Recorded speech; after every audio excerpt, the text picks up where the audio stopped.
ओम नमो भगवते वासुदेवाय। षटतिला एकादशी की कथा प्रारंभ। माघ मास के कृष्ण पक्ष की एकादशी को षटतिला एकादशी कहते हैं।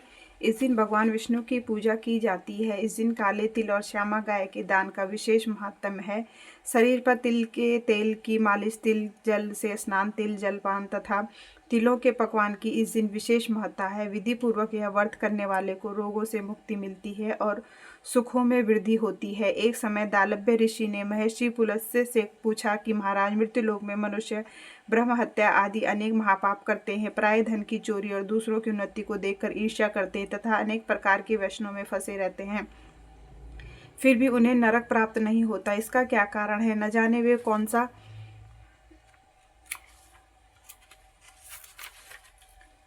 दान अथवा पुण्य वे करते हैं जिससे उनके पाप नष्ट हो जाते हैं। यह सब कृपा पूर्वक कहिए। पुलत्स्य मुनि कहने लगे, हे राजन, आपने अत्यंत सुंदर प्रश्न पूछा है। इससे संसार के जीवों का कल्याण होगा। ब्रह्मा, विष्णु, रुद्र तथा इंद्र आदि भी इस गुप्त भेद को नहीं जानते, परंतु संसार के भले के लिए मैं आपको सुनाता हूँ। माघ मास के लगते ही स्नान आदि से शुद्ध हो, इंद्रियों को वश में करके काम, क्रोध, लोभ, मोह, अहंकार, ईर्ष्या, अभिमान आदि त्याग कर भगवान का स्मरण करना चाहिए। पुष्य नक्षत्र में गोबर, कपास, तिल मिलाकर उसके कंडे उपले बनाने चाहिए।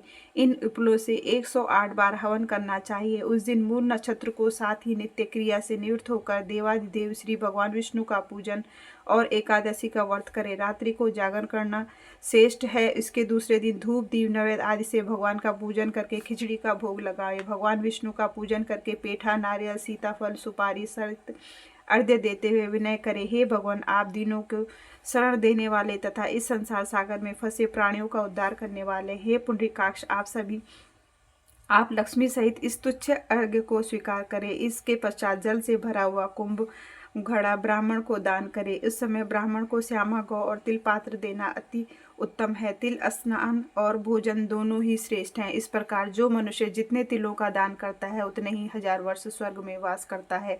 तिल मिश्रित जल में स्नान, तिलों का उपटन, तिल मिश्रित सामग्री से हवन, तिल मिश्रित जल को पीना और भोजन में तिलों का प्रयोग तथा तिलों का दान, यह 6 कार्य षटतिला कहलाते हैं। इनको करने से अनेक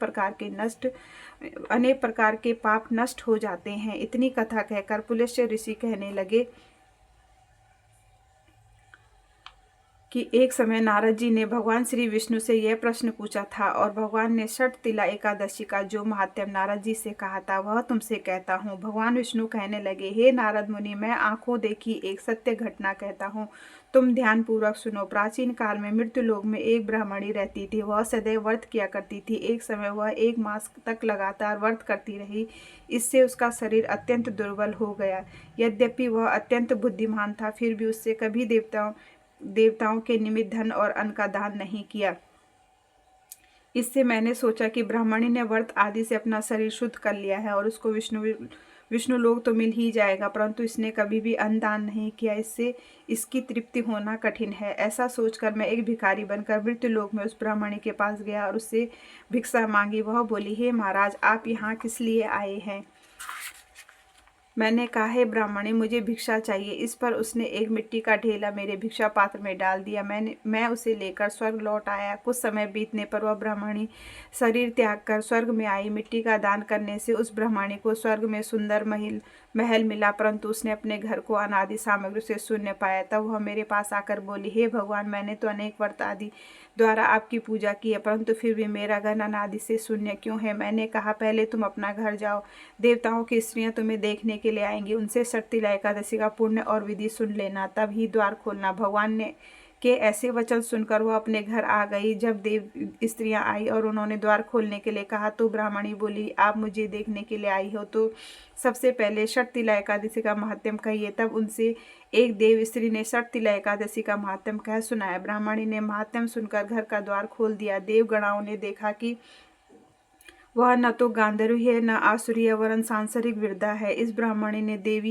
देवियों के कथानुसार षटतिला एकादशी का व्रत किया। उसके प्रभाव से वह देव कन्याओं के समान सुंदर और रूपवती हो गई तथा उसका घर अन्न आदि समस्त सामग्रियों से भरपूर हो गया। जय हो षटतिला एकादशी मैया की जय। कथा समाप्त। ओम नमो भगवते वासुदेवाय। ओम नमो भगवते वासुदेवाय। ओम नमो भगवते वासुदेवाय। ओम नमो भगवते वासुदेवाय। ओम नमो भगवते वासुदेवाय।